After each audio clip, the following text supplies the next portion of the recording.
Continuous tense. पहचान, जैसे present continuous पढ़ा गया, पास्ट कंटिन्यूअस पहचान इसकी होगी रहा होगा, रहा होगा, रही होगी,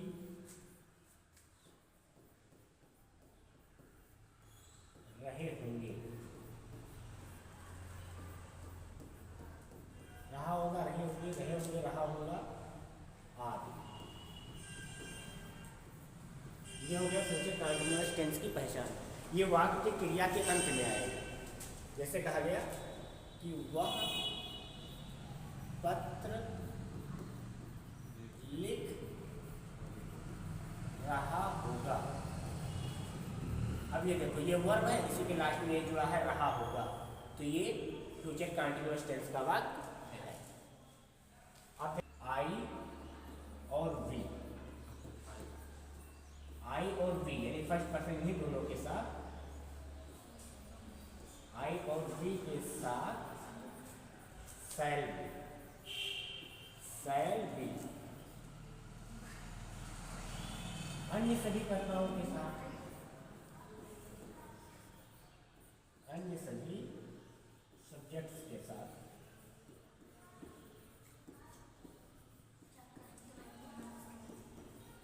अन्य सभी सब्जेक्ट के साथ विल बी।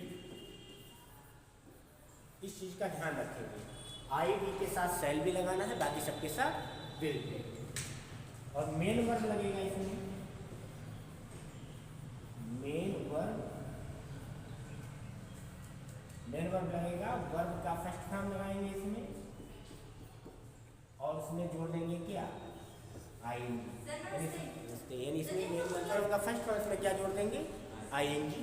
आप देखेंगे अफर्मेटिव सेंटेंस का फार्मूला, अफर्मेटिव सेंटेंस बहुत सिंपल है ये भी, जैसे वो दोनों जान गए तो तुरंत ये भी जान जाएंगे। अफर्मेटिव सेंटेंस फार्मूला,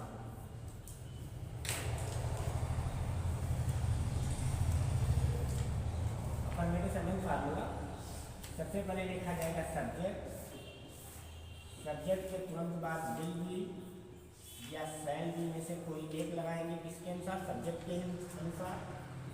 फिर वर्ब का फर्स्ट फॉर्म, इसी में हमें जोड़ देना रहेगा आईएनजी, इसके बाद ऑब्जेक्ट, और फिर अगर कोई अदर वर्ड आ रहा है तो लिखेंगे, वरना कोई बात नहीं। ये हो गया फार्मूला। वह पत्र लिख रहा होगा। देखो इसके लास्ट में क्या लिखा है, रहा होगा, रही होगी, रहे होंगे में से एक आया है, तो ये फ्यूचर कंटिन्यूअस टेंस का वाक्य है, फ्यूचर कंटिन्यूअस टेंस का वाक्य है। सबसे पहले हमें क्या लिखना है, सब्जेक्ट, क्या लिखना है, सब्जेक्ट। अगर सब्जेक्ट का पता नहीं लगा पा रहे हो तो रहा होगा, लिख रहा होगा, ये हो गया वर्ब, इसके पहले कौन जोड़ दो, क्वेश्चन बन गया कौन लिख रहा होगा, उत्तर में आया क्या, वह, तो यही वह इस वाक्य का सब्जेक्ट है। कहा गया कौन लिख रहा होगा, तो इसका उत्तर इसी में लिखा है, जैसे पढ़ेंगे तुरंत पता चल जाएगा, कौन लिख रहा होगा, वह लिख रहा होगा, तो ये वह हो गया इस वाक्य का सब्जेक्ट, ये हो गया सब्जेक्ट। और वर्ब तो अंत में होता ही है, तो ये लिख रहा हो गया, ये वाक्य का हो गया। मान लो हमें ऑब्जेक्ट भी नहीं पता है, ऑब्जेक्ट का पता लगाना है। अब देखो सब्जेक्ट मिल गया, वह लिख रहा होगा, पत्र वह लिख रहा होगा, अब क्या जोड़ दो, वह क्या लिख रहा होगा, उत्तर में क्या आया, पत्र, तो ये पत्र इस वाक्य का क्या होगा, ऑब्जेक्ट। अब सबकी अंग्रेजी तो इसी फार्मूले में रख देंगे, वाक्य बन जाएगा। वह की अंग्रेजी होती है और केवल आई और बी के साथ शैल भी लगाएंगे, तो ही के साथ क्या लगेगा, विल बी की शैल बी, विल बी, तो ही के बाद लगा देंगे क्या, will be, he will B. अब लिखना की अंग्रेजी राइट, इसमें आईएनजी भी जोड़ा जाएगा तो हो जाएगा writing a letter, he will be writing a letter, तुरंत बाद बन गया। एक बात इधर और देखते हैं, मैं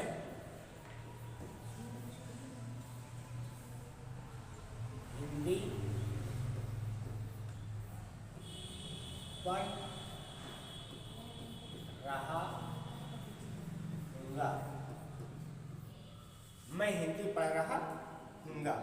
अब इसको बनाना है, देखो पढ़ रहा हूँगा ये लास्ट में लिखा है, तो ये हो गया इस वाक्य का वर्ब। कौन पढ़ रहा हूँगा? मैं, तो मैं हो गया इस वाक्य का सब्जेक्ट। मैं क्या पढ़ रहा हूँगा? हिंदी, तो ये हिंदी हो गया इस वाक्य का ऑब्जेक्ट। तो इसमें सबसे पहले सब्जेक्ट लिखेंगे आई, और आई के साथ क्या लगाएंगे? Shall be. तो आई शैल बी, पढ़ना की अंग्रेजी रीड, आईएनजी जोड़ देंगे तो क्या हो जाएगा? रीडिंग। और इसके बाद हिंदी। ये फंस गया, आई शैल बी रीडिंग हिंदी, तुरंत ट्रांसलेट हो गया। कितना आसान है।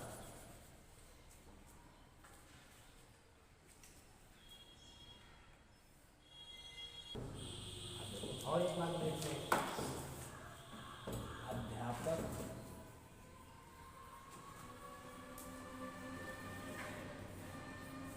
हमें अंग्रेजी पढ़ा रहे होंगे,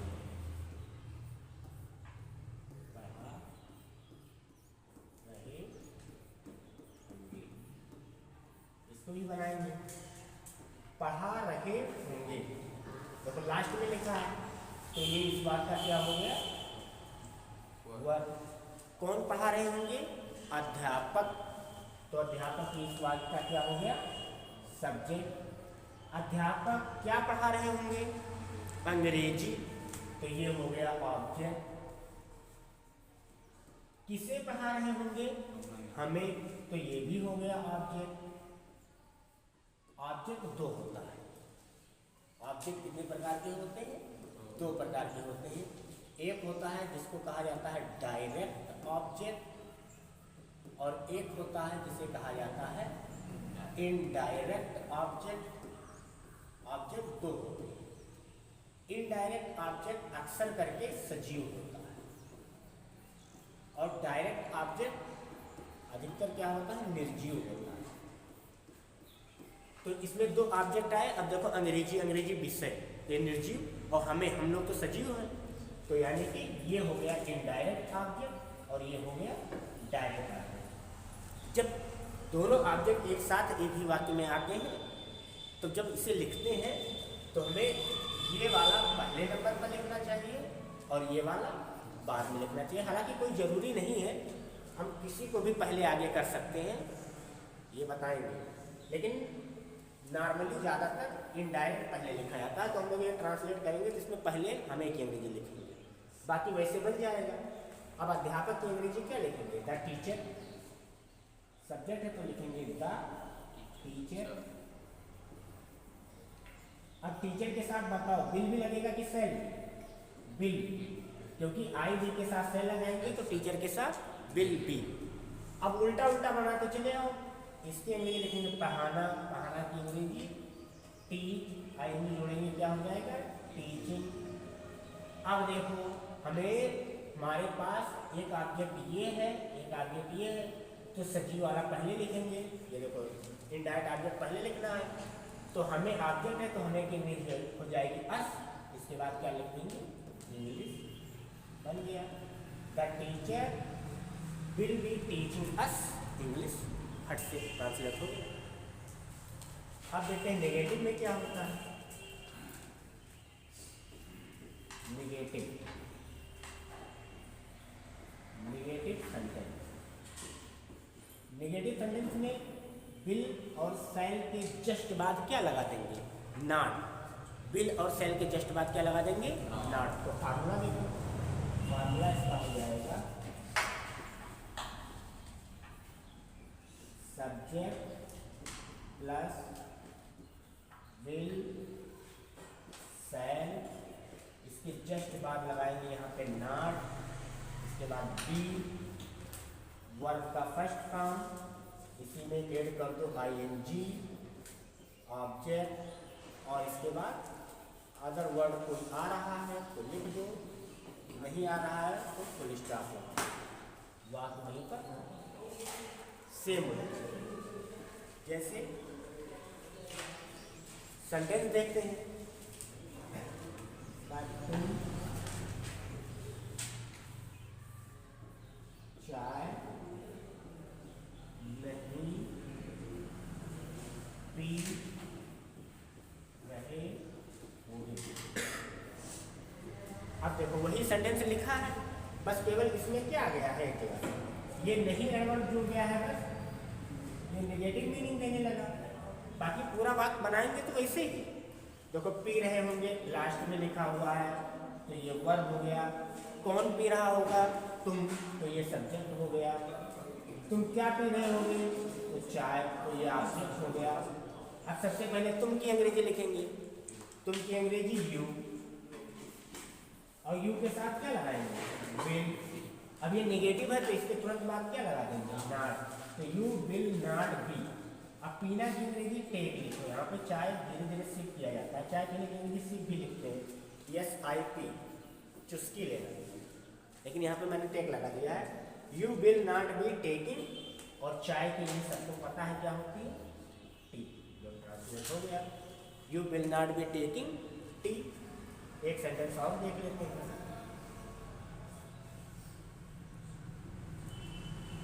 हम क्रिकेट नहीं खेल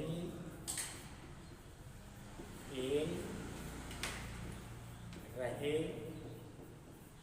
होंगे, हम क्रिकेट नहीं खेल रहे होंगे। हम की अंग्रेजी वी, हम की अंग्रेजी वी, तो सबसे पहले हम की अंग्रेजी लिखो क्या, वी, और वी के साथ लगाएंगे क्या, शैल, और इसी के बाद क्या लगा दो, नॉट, इसके बाद फिर वी। ये खेलना वर्ब लास्ट में लिखा है, देखो तो ये वर्ब है, खेलना की अंग्रेजी प्ले, और इसी में क्या जो ING, तो वी शैल नॉट प्ले, क्या नहीं खेल रहे होंगे, क्रिकेट, तो क्रिकेट हो गया ऑब्जेक्ट, तो क्रिकेट, फुल स्टॉप लगा दो, इंटरोगेटिव सेंटेंस।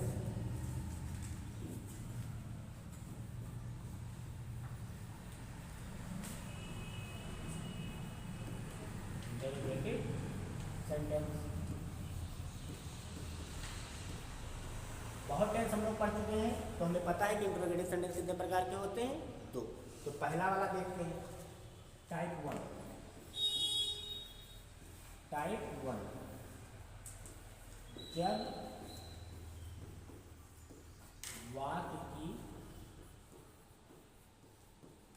शुरुआत क्या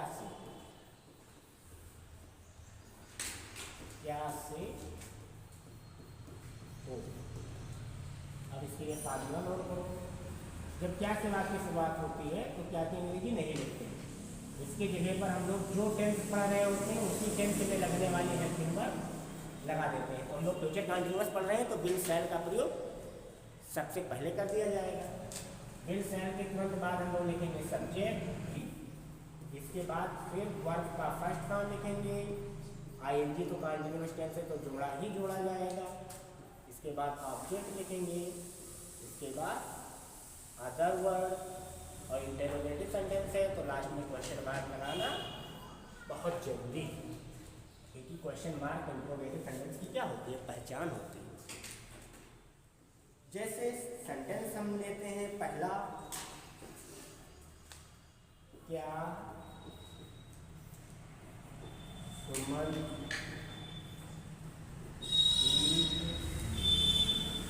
गा रही होगी। अब देखो इसको समझो पहले तब बनाओ, क्या सुमन गीत गा रही होगी, ये देखो क्या शुरुआत में ही लिखा है, तो इस क्या की अंग्रेजी हम लोग नहीं लिखेंगे, यानी पार्ट नहीं लिखा जाएगा। वर्ब वाक्य के लास्ट में होता है, गा रही होगी, ये इस बात का वर्ब है। कौन गा रही होगी, सुमन, तो ये इस बात का सब्जेक्ट है। क्या गा रही होगी, ये, तो ये इस बात का ऑब्जेक्ट है। हमें क्या कि अंग्रेजी लिखना नहीं है, वाक्य का सब्जेक्ट है सुमन, तो सुमन के साथ क्या लगा देंगे, विल, सबसे पहले ही। तो यहाँ पर लिख दिया देखो विल, इसके बाद फिर लिखेंगे सुमन, तब यहाँ पर लगाएंगे बी, विल सुमन बी। अब गा रही होगी, गाना की अंग्रेजी होता है क्या, सिंग, आईनी जोड़ेंगे क्या हो जाएगा, singing a song, question mark, Hindi English दोनों में जरूरी है, बन गया। Will Suman be singing a song. अगला सेंटेंस, क्या वह दिल्ली जा रही होगी। अब इसमें भी क्या कहेंगे, लिखा नहीं जाएगा, वह सब्जेक्ट है, वह के साथ भी लगाएंगे क्या, विल, और जा रही होगी लिखा है, तो यहाँ पे वह की अंग्रेजी लिखेंगे सी, इसके बाद बी, जाना की अंग्रेजी गो, आएंगे जोड़ेंगे गोइंग, इसके बाद टू, दिल्ली, बन गया। Will she be going to Delhi. अब देखो इंट्रोगेटिव सेंटेंस का पहले टाइप 2, टाइप 2 में वाक्य के बीच में, जब वाक्य के बीच में कोई प्रश्न सूचक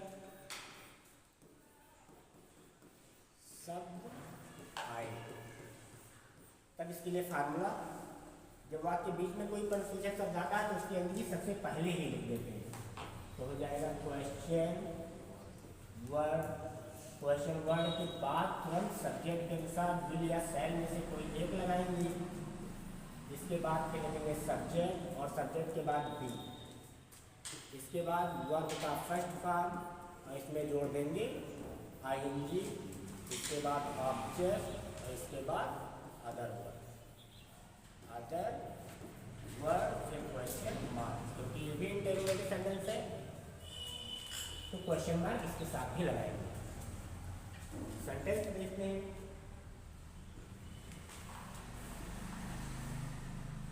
मैं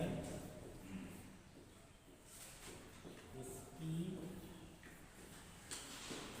सहायता कब कर रहा हूँ।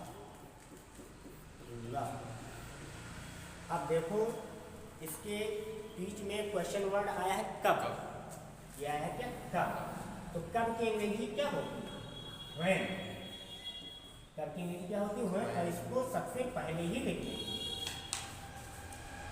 अब कौन उसकी सहायता कर रहा होगा, मैं, तो सब्जेक्ट इसका क्या है, मैं, और आई के साथ क्या लगाते हैं, शैल, इसके बाद आई फिर भी, सहायता करना ये वर्ब ही है, सहायता करने की अंग्रेजी क्या होती है, हेल्प, आईएनजी जोड़ेंगे तो हो जाएगा helping. When shall I be helping, किसकी सहायता, उसकी, तो ये ऑब्जेक्ट है, और उसकी ऑब्जेक्ट है तो इसकी अंग्रेजी लिखेंगे क्या, हिम, क्वेश्चन मार्क, बाकी बन गया। एक सेंटेंस और देख लो,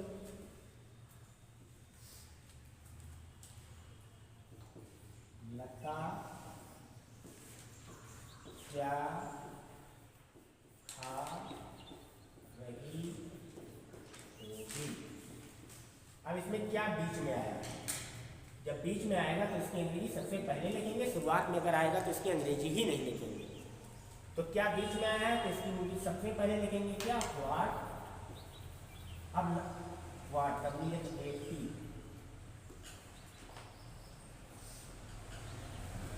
अब ये लता, लता के अनुसार लगाएंगे यहाँ पे क्या, विल, व्हाट, विल, इसके बाद सब्जेक्ट लिखो लता, इसके बाद बी, खाना, ईट, आईएनजी जोड़ो, देखो ईटिंग, क्वेश्चन मार्क लगा दो, वाक्य ट्रांसलेट हो गया है।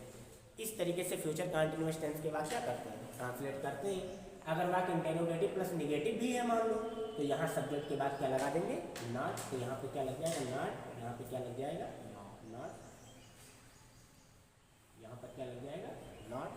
अगर इंटेरोगेटिव प्लस निगेटिव होता तो, लेकिन ये केवल इंटेरोगेटिव ही है इसलिए नॉट नहीं लगा।